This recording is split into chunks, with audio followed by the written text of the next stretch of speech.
Um pastor batista, chamado Ricardo Spurling, pastoreia uma igreja daquela região montanhosa. Certo dia, do ano de 1884, ele começa a não apenas estudar a palavra de Deus, como também a se dedicar à oração. Assim, ele começa a perceber que a condição espiritual, tanto da congregação que dirigia, como da comunidade em geral, era deplorável, e começa daí a denunciar aquele estado lastimável em que o povo se encontrava. Seu filho, Ricardo Spurling Jr., e um senhor chamado João Clemons, foram seus primeiros companheiros de oração e estudo da Bíblia. Mais de 2 anos, o pastor Ricardo e seus companheiros conclamaram a igreja da necessidade de um despertamento genuíno e reformista.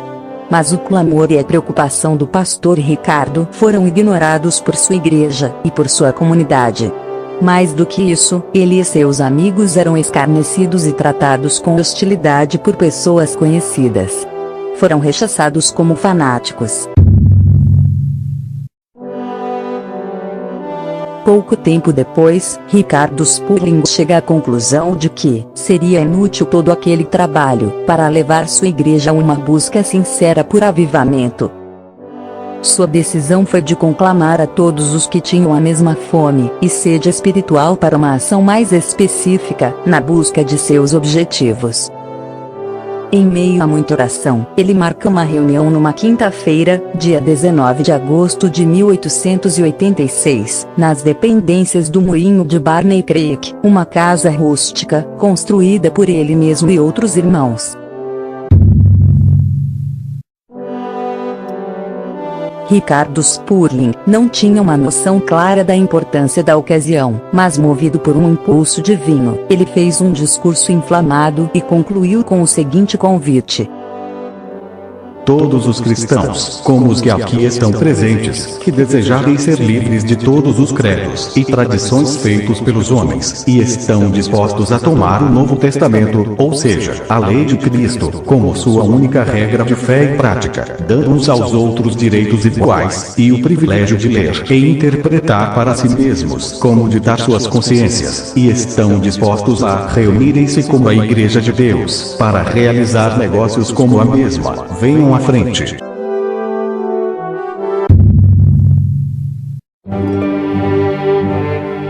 Apenas 8 pessoas foram à frente e aceitaram aquele desafio. Em seguida, foram tomadas algumas decisões importantes daquele pequeno grupo. A organização que acabava de nascer recebeu o nome de União Cristã. Novos membros poderiam ser aceitos. O pastor Ricardo Spurling ficava reconhecido como pastor, líder e moderador da União Cristã.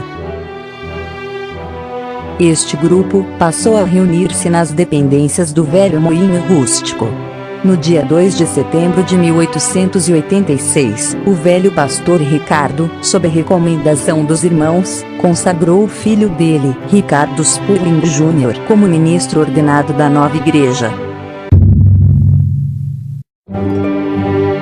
Mais tarde, após a morte de seu pai, Ricardo Spurling Jr. torna-se líder do movimento e um pastor solitário na região montanhosa, entre os estados do Tennessee e da Carolina do Norte. Ricardo pregou durante 10 anos naquela região, antes que alguma coisa significativa acontecesse. Suas pregações eram, principalmente, sobre a santificação. Neste período a União Cristã permanecia orando e clamando a Deus por um avivamento. Durante suas jornadas, o pastor Spurling conheceu um pregador batista leigo, em 1892, chamado William Bryant. Esse irmão começou a dirigir reuniões de oração em sua casa, e uniu-se com o pastor Ricardo. Esta amizade duraria pelo resto de suas vidas. Influenciados pela doutrina da santidade, enfatizada pela União Cristã, 3 homens leigos, daquela vizinhança, uniram-se ao pastor Ricardo Spurling, e começaram também a pregar a mesma mensagem. Eram eles, William Martin, J. Tipton, e Milton McNair. Em suas pregações, eles expunham o lado positivo da santificação, que não era pregado por Ricardo Spurling. No município de Cherokee, na Carolina do Norte, num lugar chamado Camp Creek, um grupo de crentes começou a dirigir reuniões de oração, liderados pelo irmão William, e pastoreado por Ricardo Spurling. Alguns homens daquele grupo de oração conseguiram, junto às autoridades, um lugar emprestado para realizar as reuniões. Era um prédio escolar, típico da zona rural. As reuniões aconteciam todos os dias. Não se sabe quantos dias durou aquela campanha, mas houve grandes resultados. Pessoas vinham de perto e de longe para ouvir as pregações.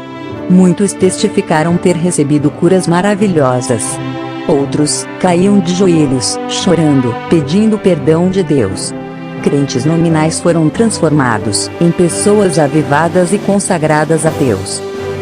Cada noite, a escola ficava lotada por pessoas famintas da doutrina da santidade.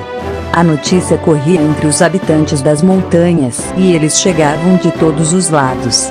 A expectativa do que ia acontecer na próxima reunião era maior a cada dia. Foi notado que numa fervente reunião de oração, no grupo escolar, pessoas ficaram num estado de êxtase, falando em línguas estranhas. Posteriormente, num estudo minucioso da Bíblia, mostrou ao grupo que aquilo era idêntico ao que ocorrera aos discípulos no dia de Pentecostes. Assim eles concluíram que não havia dúvida, um novo derramamento do Espírito Santo havia acontecido. A notícia se espalhou rapidamente por toda aquela região. Pessoas deixaram o trabalho ao meio-dia. Outras não ordenharam as vacas. Outras pararam os bois que aravam a terra e foram a Camp Creek. Ricardo Spurling, que não estava presente, ouviu a notícia e foi apressadamente verificar o que estava acontecendo com o seu rebanho. Ao chegar, ele foi um dos primeiros a receber a experiência de falar em línguas estranhas. Ricardo e William trabalhavam juntos e nessa época já havia 130 pessoas fiéis que se identificavam com o movimento. Uma grande quantidade de pessoas foram despertadas, convertidas, curadas e influenciadas por este avivamento de Camp Creek. Alguns anos mais tarde, em uma reunião realizada no dia 15 de maio de 1902, o nome União Cristã foi mudado para a Igreja da Santidade de Camp Creek, designando o local onde se localizava a igreja. A partir de então, a Igreja da Santidade passa a ter uma consciência de que era uma denominação independente. Entre 1902 a 1905, foi o período em que a igreja se solidificou, cresceu em número e estabeleceu os princípios básicos de sua doutrina pentecostal. O batismo no Espírito Santo, falar em outras línguas, a cura divina, viver em santidade, os dons espirituais, o Novo Testamento como regra de fé e prática, são termos que surgiram naquela época na Igreja da Santidade, e até os dias atuais são básicos na doutrina dessa igreja. No dia 11 de janeiro de 1907, o nome da organização foi mudado, de Igreja da Santidade para Igreja de Deus. Naquela reunião, todos os presentes concordaram que este era o nome bíblico para a igreja. União Cristã designava um ideal. Igreja da Santidade definia uma doutrina, mas nenhum dos dois nomes era uma designação escriturística para a igreja bíblica.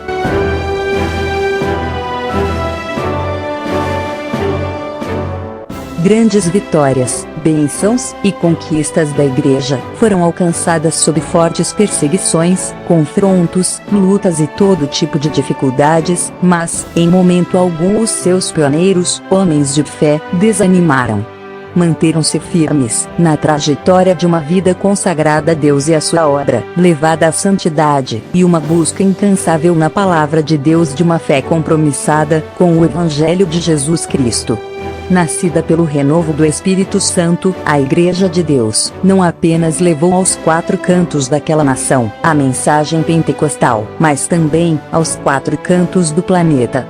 Isso nos leva a crer que a força e a unção de Deus é a razão pela qual a Igreja tem obtido êxito até os dias de hoje.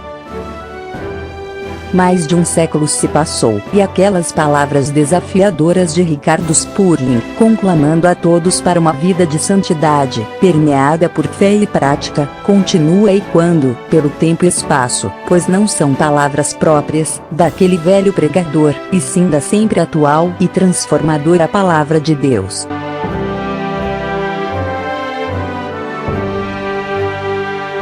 Todos os cristãos, como os que aqui estão presentes, que desejarem ser livres de todos os credos e tradições feitos pelos homens, e estão dispostos a tomar o Novo Testamento, ou seja, a lei de Cristo, como sua única regra de fé e prática, dando uns aos outros direitos iguais, e o privilégio de ler e interpretar para si mesmos, como ditar suas consciências, e estão dispostos a reunirem-se como a Igreja de Deus, para realizar negócios como a mesma, venham à frente.